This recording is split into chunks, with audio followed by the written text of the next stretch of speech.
ایک بات یہ ہے کہ امریکی حکومت اور عالمی سامراج کس طرح کے ایران کو پسند کرتے تھے۔ آج جو آپ دیکھ رہے ہیں کہ ملک سے باہر اور ملک کے اندر گوشہ و کنار میں کچھ لوگ کچھ باتیں کرتے ہیں، تو ہمیں معلوم ہونا چاہیے کہ امریکہ کس طرح کے ایران کو پسند کرتا ہے، کس طرح کا ایران اس کی آرزو ہے، اور وہ کیسا ایران چاہتا ہے۔ اس کو کم کے اسی قیام سے مربوط مسائل سے سمجھا جا سکتا ہے۔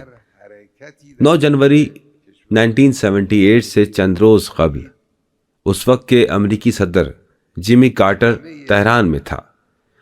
ایک سرکاری تقریب میں اس نے محمد رضا شاہ ایران کی مبالغہ آمیز تعریف شروع کر دی اور کہا کہ ان کی وجہ سے ایران آج جزیرہ ثبات ہے۔ یعنی امریکی صدر کی نظر میں 1978 کا ایران پسندیدہ ایران تھا۔ 1978 کا ایران کیسا ایران تھا؟ میں اس کی 3-4 خصوصیات بیان کرتا ہوں۔ خارجہ پالیسی میں پوری طرح امریکہ کا تابع تھا۔ اس وقت امریکہ کے 50,000 سے زیادہ فوجی مشیر ایران میں تھے۔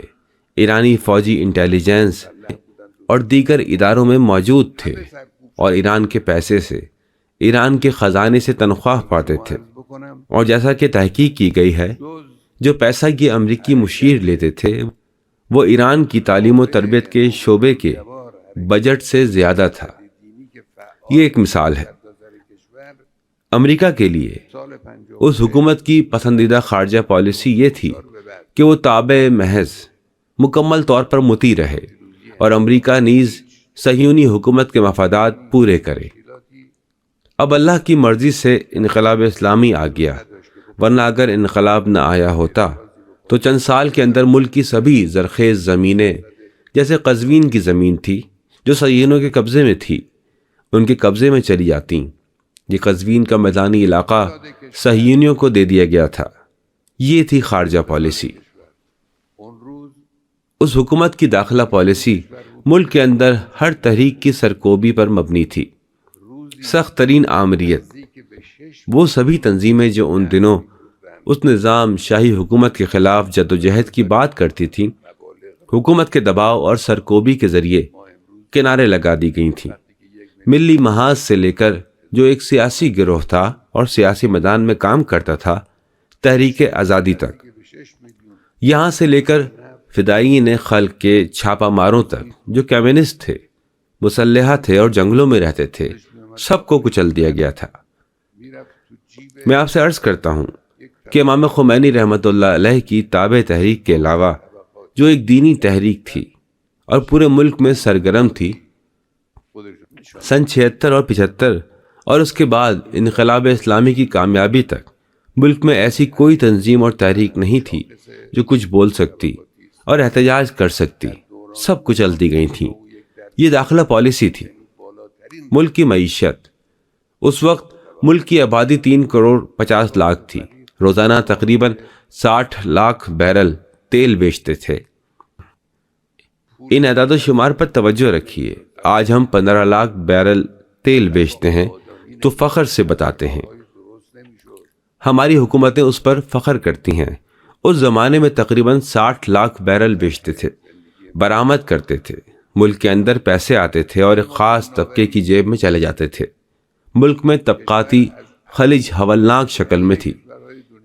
جینی انڈیکس، جس کو ماہرین اقتصاد جانتے ہیں کہ طبقاتی خلیج کا انڈیکس ہے، اس دور میں 51% تھا، یعنی اعلیٰ ترین سطح پر تھا۔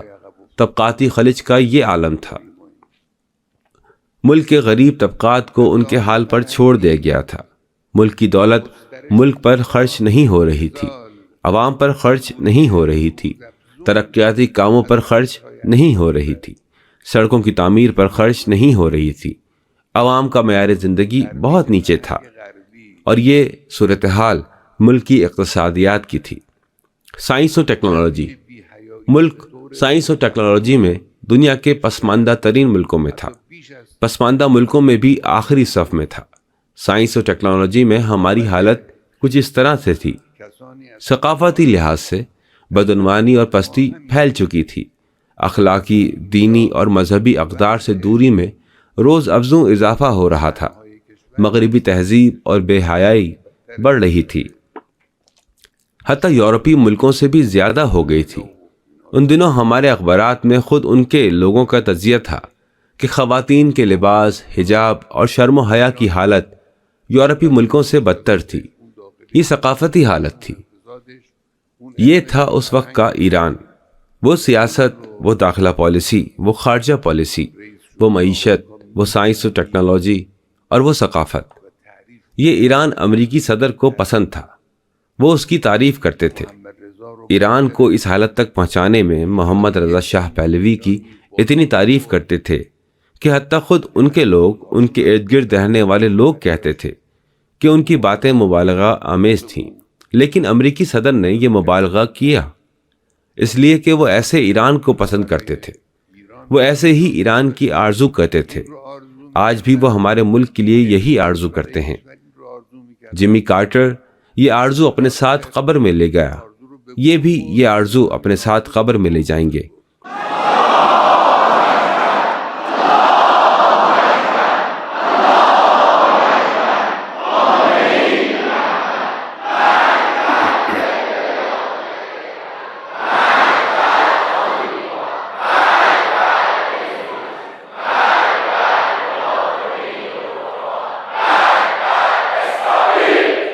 آٹھ جنوری کے واقعے کا دوسرا سبق، امریکی حکومت کے اندازوں کی غلطی۔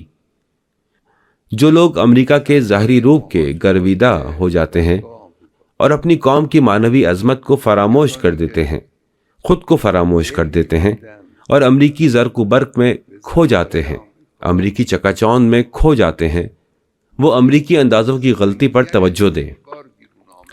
30 دسمبر 1977 کو کارٹر یہاں آیا، تعریفیں کی اور کہا کہ یہ جزیرہ ثبات ہے، اور اسی طرح کی دوسری باتیں کہیں، اور 9 جنوری کو یعنی 9 دن بعد یہ واقعہ رونما ہوا۔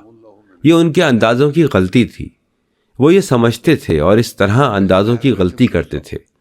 کم کے عوام نے ایرانی قوم کی نمائندگی میں قیام کیا۔ کم کی عوام اس جذبے کے ساتھ میدان میں آئے جو پورے ملک میں پایا جاتا تھا۔ بعد میں ثابت کر دیا گیا اور سب نے دیکھا۔ اس دن کم کے عوام آگے آئے، قیام کیا اور دنیا کو دکھلا دیا۔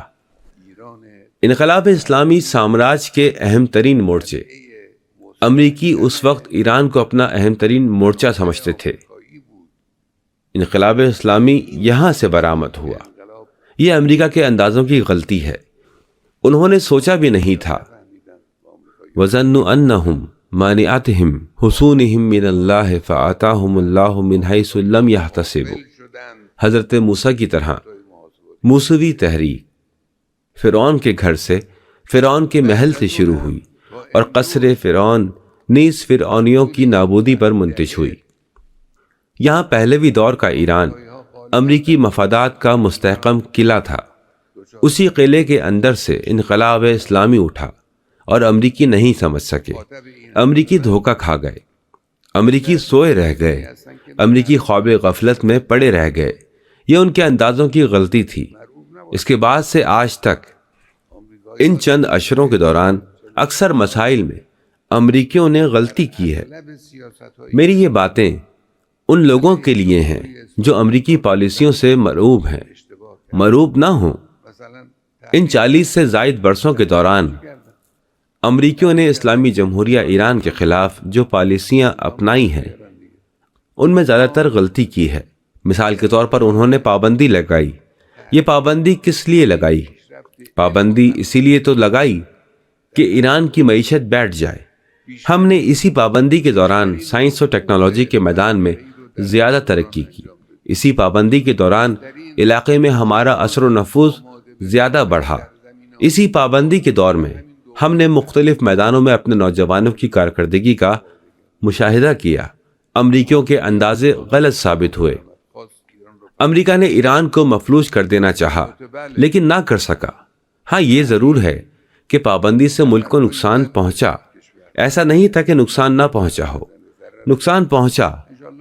انشاءاللہ ایرانی قوم ایک دن ان نقصانات کا بھی حساب لے گی۔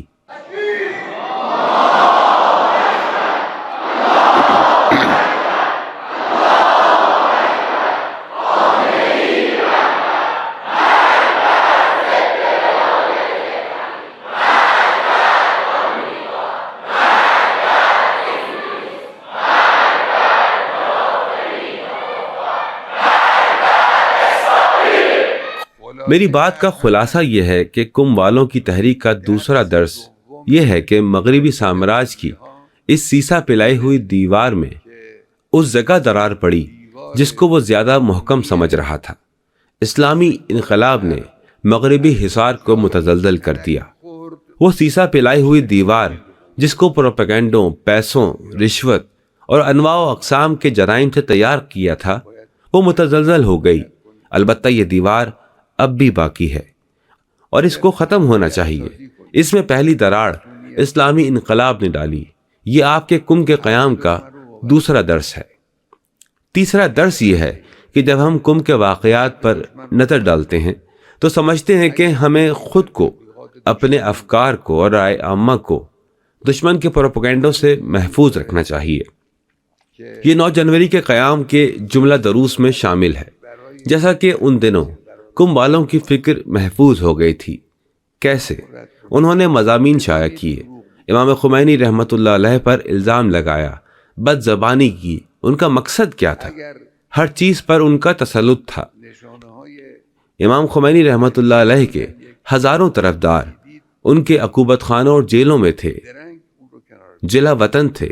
وہ سمجھ گئے تھے کہ کسی قوم پر صرف ظاہری وسائل کے ذریعے غلبہ نہیں حاصل کیا جا سکتا، بلکہ افکار کو تسخیر کرنے کے ذرائع سے کام لینا بھی ضروری ہے۔ وہ ذرائع کیا ہیں؟ پروپیگنڈا، غلط توجیہ کرنا، بیان کرنا، غلط بیانی کرنا۔ یہ جو میں بیان کرنے پر زیادہ زور دیتا ہوں، اس کی وجہ یہی ہے۔ وہ لوگوں کے دلوں میں امام خمینی کی طرف سے مایوسی پیدا کرنا چاہتے تھے۔ امام خمینی کے کئی ہزار طرفدار یہاں جیلوں میں بند تھے، جلا وطن کر دیے گئے تھے، انہیں مارا پیٹا جاتا تھا، تکلیفیں، ٹارچر کیا جاتا تھا۔ لیکن یہ کافی نہیں تھا۔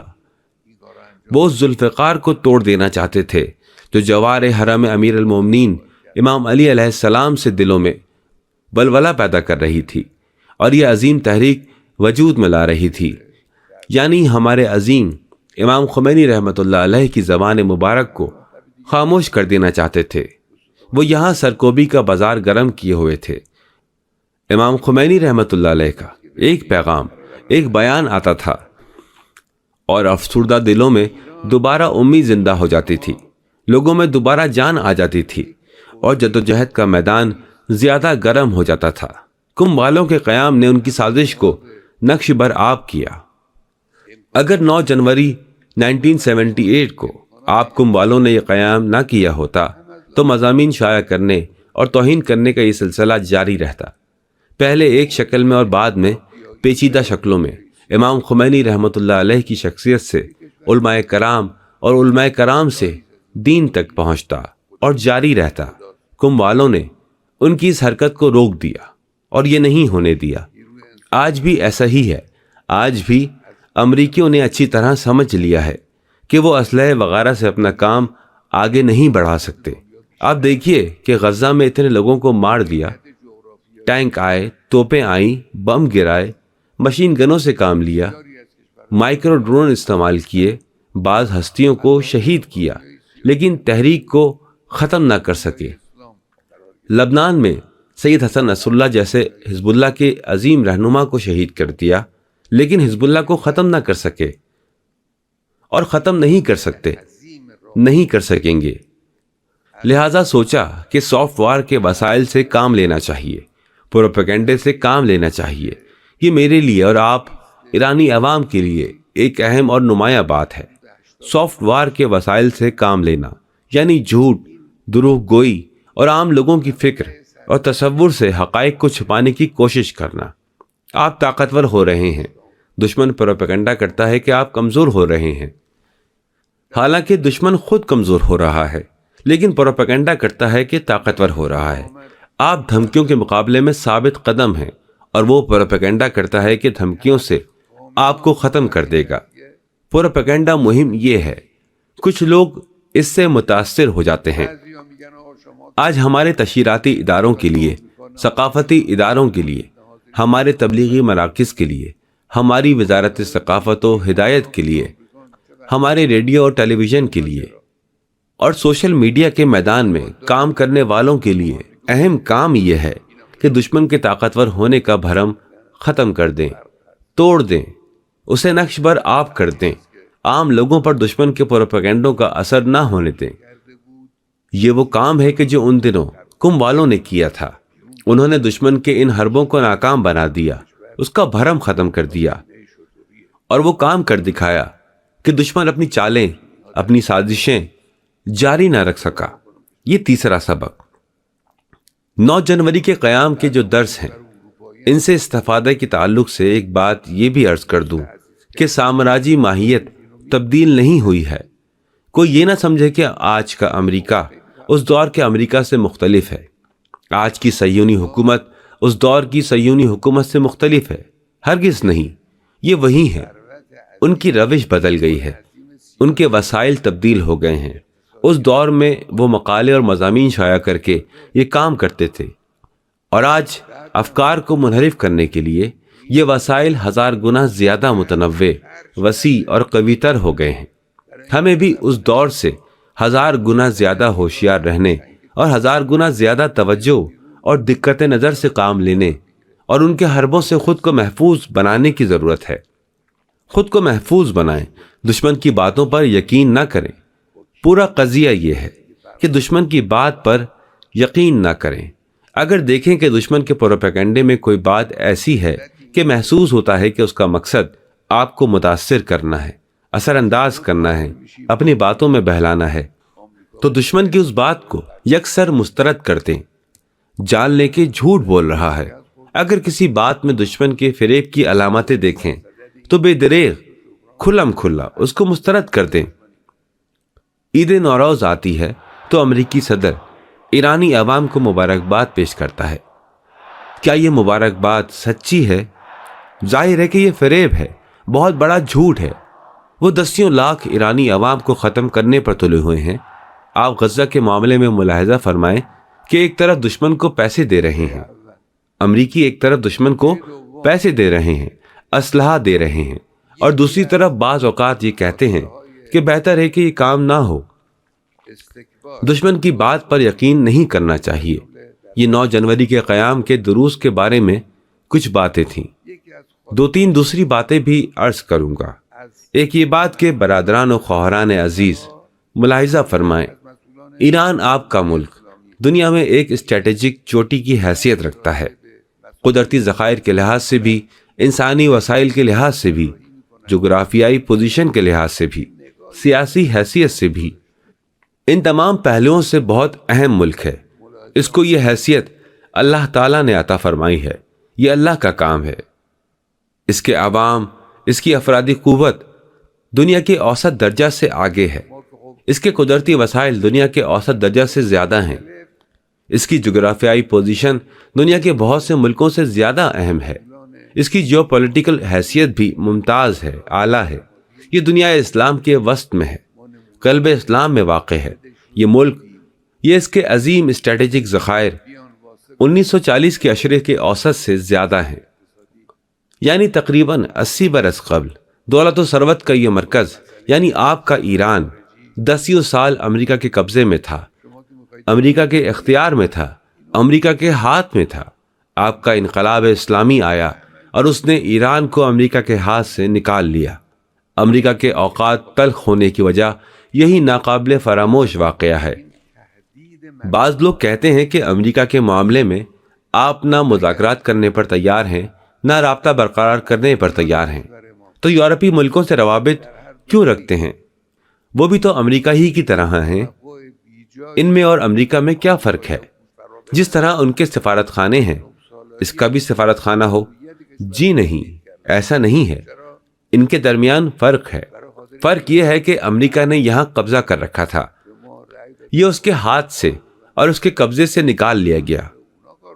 اس ملک ایران اور انقلاب اسلامی کے لیے اس کا کینہ اونٹ کے کینے کی طرح ہے جو کبھی ختم نہیں ہوتا۔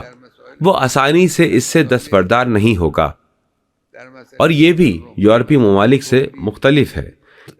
یہ صحیح ہے کہ وہ یورپی ممالک بھی ایران کے دوست نہیں ہیں، یہ ہم جانتے ہیں، اچھی طرح جانتے ہیں، لیکن اس میں اور اس میں بہت فرق ہے۔ اسلامی انقلاب آنے سے امریکہ ایک بڑی دولت سے، ایک وسیع سیاسی اور اقتصادی ثروت سے محروم ہو گیا۔ اس کے بعد گزشتہ 40 سے زائد برسوں میں اس نے اسلامی انقلاب ختم کر کے ایران کو دوبارہ اپنے چنگل میں لینے کے لیے کتنا خرچ کیا ہے، لیکن ناکام رہا۔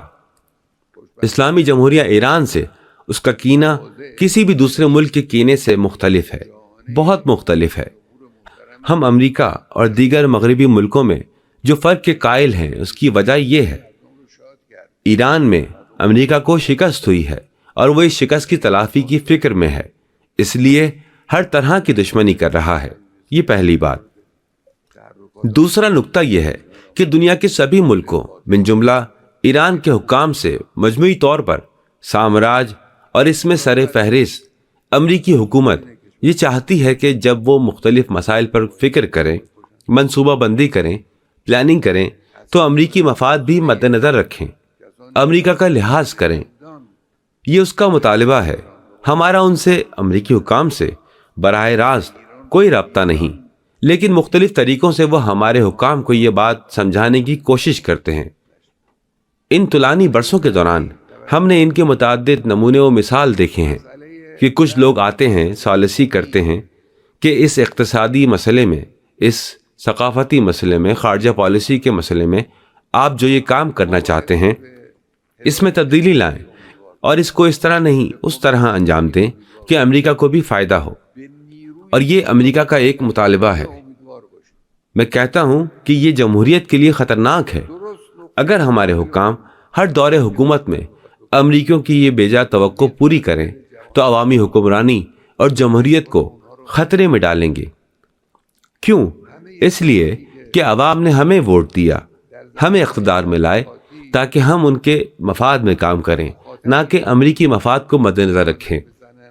جو لوگ اقتصادی مسائل میں، مہنگائی کے مسئلے میں، پیداوار کے مسئلے میں، زرع مبادلہ کے مسئلے میں، ثقافتی مسائل میں اور حجاب وغیرہ کے مسائل میں فیصلہ کرتے ہیں، وہ توجہ رکھیں کہ امریکہ کے مطالبات، امریکی موقف اور صہیونیوں کے موقف کو مد نظر ہرگز نہ رکھیں، ملکی مفادات مد نظر رکھیں، اسلامی جمہوریہ ایران کے مفادات کا خیال رکھیں۔ خوش قسمتی سے صہیونی حکومت کے بارے میں ہمارے صدر جمہوریہ کے شجاعانہ اور صریح موقف نے عوام کا دل خوش کر دیا، عوام کو خوش کر دیا ہے۔ انہوں نے صہیونی حکومت کے بارے میں بھی اور امریکہ کے اقدامات، امریکہ کی جانب سے صہیونی حکومت کی پشت پناہی کے بارے میں بھی ٹھوس موقف اختیار کیا۔ یہ بہت اچھا ہے۔ خیال رکھیں، ملک کے حکام اس سلسلے میں دھیان رکھیں، ان کے مطالبات کے سامنے نہ جھکیں، جو ایرانی قوم اور اسلامی جمہوریہ ایران کے سخت ترین دشمن ہیں اور ایران کو ختم کر دینا چاہتے ہیں، اور ایران کی تباہی ان کی آرزو ہے۔ ایک اور مسئلہ امید کا ہے۔ امید، ہمیں ہدایت الہی سے امید رکھنا چاہیے، ہمیں نصرت الہی کی امید رکھنا چاہیے، اس قوت سے امید رکھنا چاہیے جو خدا نے اقوام کو عطا کی ہے۔ اس کے برعکس دشمن چاہتا ہے کہ ہمارے نوجوانوں کے دلوں سے امید کو ختم کر دے۔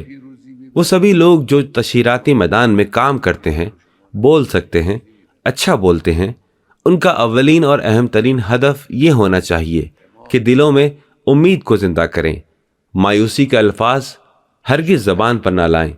یہ وہ کام ہے جس پر امام خمینی رحمۃ اللہ علیہ بہت زیادہ توجہ دیتے تھے۔ آپ ملاحظہ فرمائیں کہ اسی 9 جنوری کے واقعے میں، یہ جو واقعہ 9 جنوری کو رونما ہوا، قم کے عوام نے قیام کیا، قیام کی سرکوبی کی گئی، عوام شہید اور زخمی ہوئے، سڑکیں خون سے رنگین ہو گئیں۔ یہ 9 جنوری کو ہوا۔ اس کے بعد 21 جنوری کو، یعنی 12 دن بعد، نجف اشرف سے امام خمینی رحمۃ اللہ علیہ کا پیغام آیا۔ امام خمینی کے پیغام میں یہ عبارت موجود ہے جو میں نے نوٹ کی ہے کہ میں ملت ایران کو اس بیداری اور ہوشیاری پر، اس دلیرانہ اور محکم جوش و جذبے پر کامیابی کی نوید دیتا ہوں۔ قم کی سڑکوں پر لوگوں کی سرکوبی کی گئی، کون کامیابی کا تصور کرتا تھا؟ امام خمینی فرماتے ہیں کہ میں آپ کو کامیابی کی نوید دیتا ہوں۔ امام خمینی بشارت دیتے ہیں کہ آپ نے اپنے کام سے، اپنے اس اقدام سے پورے ایران کو تہوبالا کر دیا، عالمی سیاست تبدیل کر دی۔ یہ امام خمینی کی کامیابی کی بشارت ہے۔ اس وقت کس کو یقین تھا کہ یہ تحریک، یہ انقلاب اسلامی اس منزل پر پہنچ جائے گا؟ کہ اس کے نتیجے میں اسلامی جمہوریہ جیسی ایک صف شکن طاقت وجود میں آ جائے گی اور کھڑی ہو جائے گی جو مغرب کے سبھی خباثت آلود اہداف کو درہم برہم کر دے گی، اس کے سامنے رکاوٹ بن جائے گی، اس کی بہت سی جارحیتوں کو روک دے گی، اس کی بہت سی پالیسیوں کو ناکام بنا دے گی۔ کون یقین کر رہا تھا؟ اس زمانے میں کس کو یقین تھا کہ وہ دن بھی آئے گا جب مغربی ملکوں میں حتیٰ خود واشنگٹن میں امریکی پرچم نظر آتش کیا جائے گا؟ یہ بات کون سوچ سکتا تھا؟ اس دن امام خمینی نے فرمایا کہ میں آپ کو کامیابی کی بشارت دیتا ہوں۔ اس کا مطلب یہی ہے کہ ہمیں چراغ امید گل نہیں ہونے دینا چاہیے۔ آج اسی اقتصادی مسئلے میں کہ ہمیں اقتصادی مشکلات کا سامنا ہے، جو لوگ ماہر ہیں، جو واقف ہیں، مہارت رکھتے ہیں، وہ افق کو امید بخش دیکھتے ہیں۔ جب فرض کریں کہ ملک میں معاشی ترقی کو 8% تک لے جانے کی بات کی جاتی ہے تو کچھ لوگ کہتے ہیں یہ ممکن نہیں ہے۔ اقتصادی میدان میں سرگرم افراد کے سیمینار میں، جس میں صدر جمہوریہ بھی گئے تھے، اقتصادی میدان میں کام کرنے والوں نے کہا اور ثابت کیا، اور صدر نے ان کی بات دہرائی اور کہا کہ ہم غیر ملکی مدد کے بغیر ملک کی معاشی ترقی 8% تک لے جا سکتے ہیں۔ بنابراین ہمیں سبھی شعبوں میں امید رکھنا چاہیے، البتہ بغیر سعی و کوشش کے امید بے معنی ہے۔ امید رکھیں اور کوشش کریں، امید رکھیں اور پیش رفت کے لیے ضروری اقدامات بھی کریں۔ امید رکھیں اور یہ سمجھیں کہ ہم کیا چاہتے ہیں، ہمارا ہدف کیا ہے، اور اس ہدف تک پہنچنے کے لیے کس طرح آگے بڑھیں۔ امید کا مطلب یہ ہے۔ آج کی آخری بات میں یہ عرض کرنا چاہتا ہوں کہ مختلف واقعات کو، چاہے ہمارے ملک کے ہوں یا علاقے کے جیسے شام کے، اس بات کا موجب نہیں ہونا چاہیے کہ مسئلہ فلسطین پر ہماری توجہ کم ہو جائے۔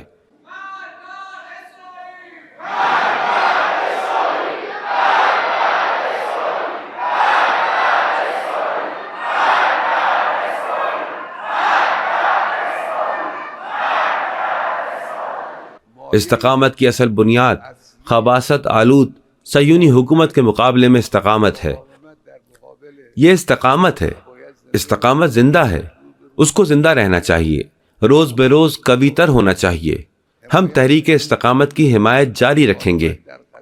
غزہ میں، غرب اردن میں، لبنان میں، یمن میں، ہر جگہ جہاں بھی لوگ صہیونی حکومت کے خباثت آلود اقدامات کے مقابلے میں ڈٹ جائیں اور استقامت سے کام لیں، ہمیں وہاں ان کی تحریک استقامت کی حمایت کرنی ہے۔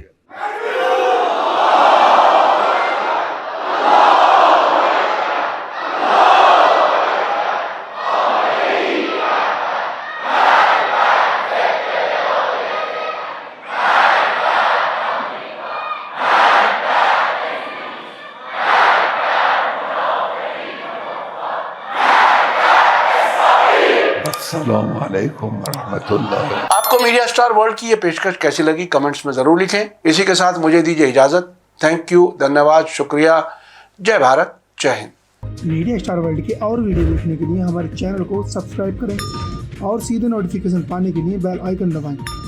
اور اگر ہماری خبر سچی اور اچھی لگے تو اپنے واٹس ایپ، انسٹاگرام، فیس بک اور ٹویٹر اکاؤنٹ پر ضرور شیئر کریں۔